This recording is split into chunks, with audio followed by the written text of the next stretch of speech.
Well, hello everyone, and welcome to the plot tour at the end of April. And it's been quite dry. We've only had about half the rain we should have done for this month, so I've actually had to do some watering, but not the rhubarb. The rhubarb, of course, is just excelling itself as usual. It's absolutely massive. I'm going to have to harvest some of that, probably today in fact. Wallflower's been a bit disappointing. We've got the Sarpo Mira coming up in the little Versailles planters there. A few tulips still hanging on. Gladioli have started showing their faces. We've even got some lilies over there as well. I have actually had to dispatch the first red scarlet lily beetle of the season just a couple of days ago. So we've got the strawberries. There's a few of them that have actually set fruit and hopefully aren't going to get had by any more frost, but you can never tell what we're going to be getting. Here we've got one of our fallow beds. This one's got some beans and various things in it. It's just waiting to be planted up. That's going to have to wait quite a while because it's going to be courgettes, and a couple of courgettes later. It's actually quite windy today. So the black currants, they have been setting great quantities of fruit, and as have the gooseberries. There's plenty of little fruits there already. Never had a problem with sawfly on the gooseberries yet, but I'm just going to keep an eye on those each year. And the carrot bath has got carrots growing in it. I don't know, it's probably not easy to see through the enviromesh, but they are there. And the tulips have pretty much flowered and done their thing. I'll be moving those into the orchard bed for next spring. And our early crop of potatoes, the variety Jazzy, they've all come up, and we have planted up the other 5 with the main crop, which is Sarpo Mira. And we've got a blueberry over there that's about to start blossoming. So some beds that are just waiting for things to happen. I've been able to cut the grass a couple of times just recently, which surprised me because of the lack of rain. So the shallots and onions are looking good.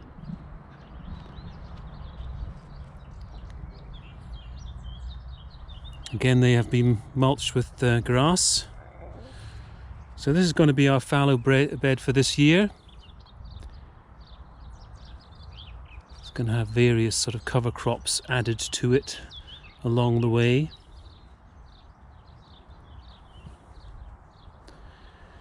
And this is a tail end of a cover crop. That's going to be having tomatoes going in it later.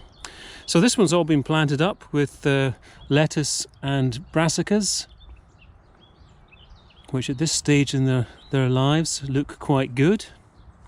Now peach peregrine has been hacked to bits, and I saved 30 blossoms, all of which have perished.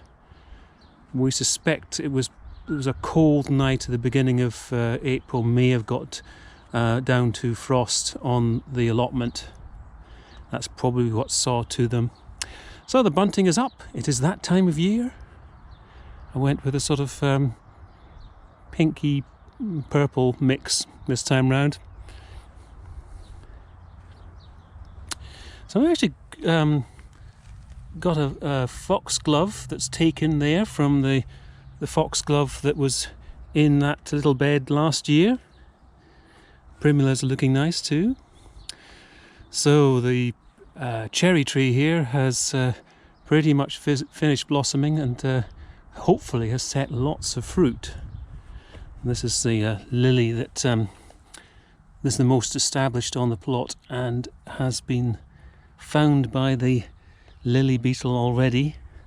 I've got to keep an eye on that. So the tulips have come and gone in front of the shed. They were a nice display whilst they lasted.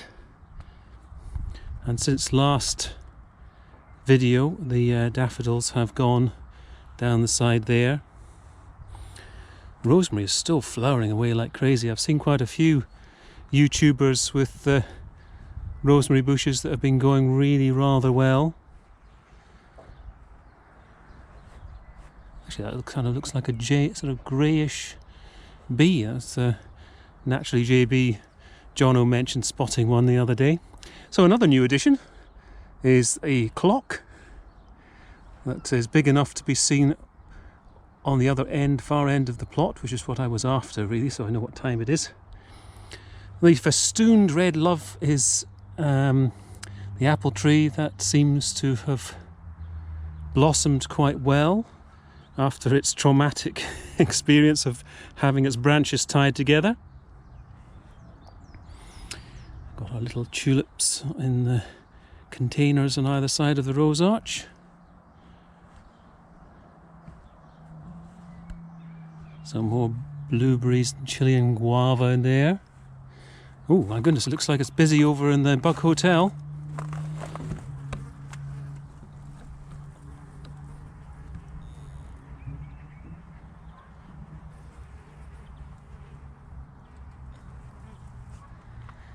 Very popular. I'll have to get another one, I think, if it's going to be that popular. So Waldo has set lots of fruit here, and you can see is about to burst into lovely blossom. Since the last video, I've gone and fixed the leaking pond simply because this whole side on the right here had sagged down, purely because that is an area where I'd built it up when fixing up the bank. And you can see from the level of the paint job behind that log edging how much it's actually slipped. So I put in a huge bag of soil on the side there, and it's got the level back up. I managed to put in 100 litres of water without it disappearing. So everything looking good here. Bowl of beauty peony. It's fighting its own there. It's surrounded by the sea hollies. And we still have some tete-a-tete,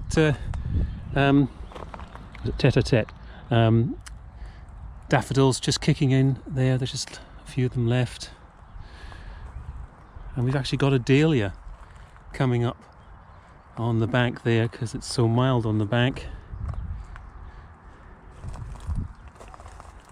Let's go pop round the side here.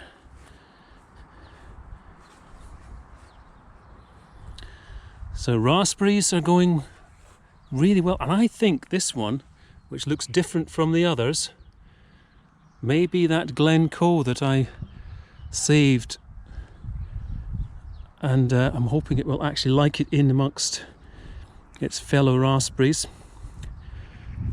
Strawberries are looking good, and we have actually got some set fruit on some of the plum trees, the super columns, which will need a bit of taming this year. So the parsnips are in all along here, and this bed will be sweet corn later on when it's appropriate to put out sweet corn. Not quite yet. This one's covered, there's cardboard underneath this plastic, just warming up that bed for it to be planted up. So we've got peas down the middle. We've got some old beetroot from last season, which is just going to be used for cutting and dropping the leaves. We've got various radishes and turnips in here. And spring onions, which we struggle to grow. And here is the garlic. It's looking like it's getting less yellow.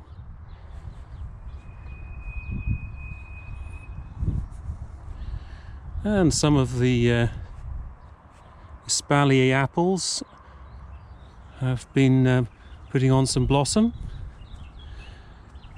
This one looking very good, even with its canker and threats of being removed. How long that'll last, I just don't know.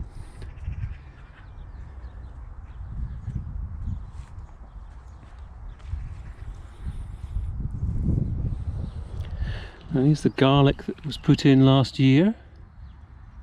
Not actually looking that any better than the stuff from this year.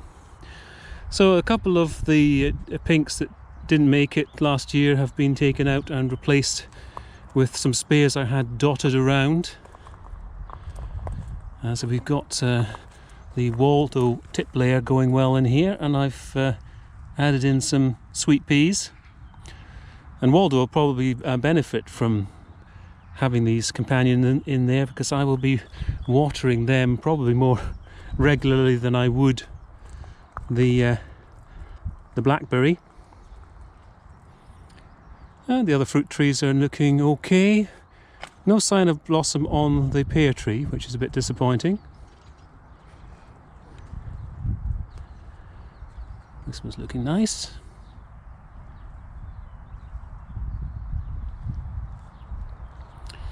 And some spear strawberries popped in there. This tip-layered version of the Tayberry is doing okay. That just got shifted in there recently.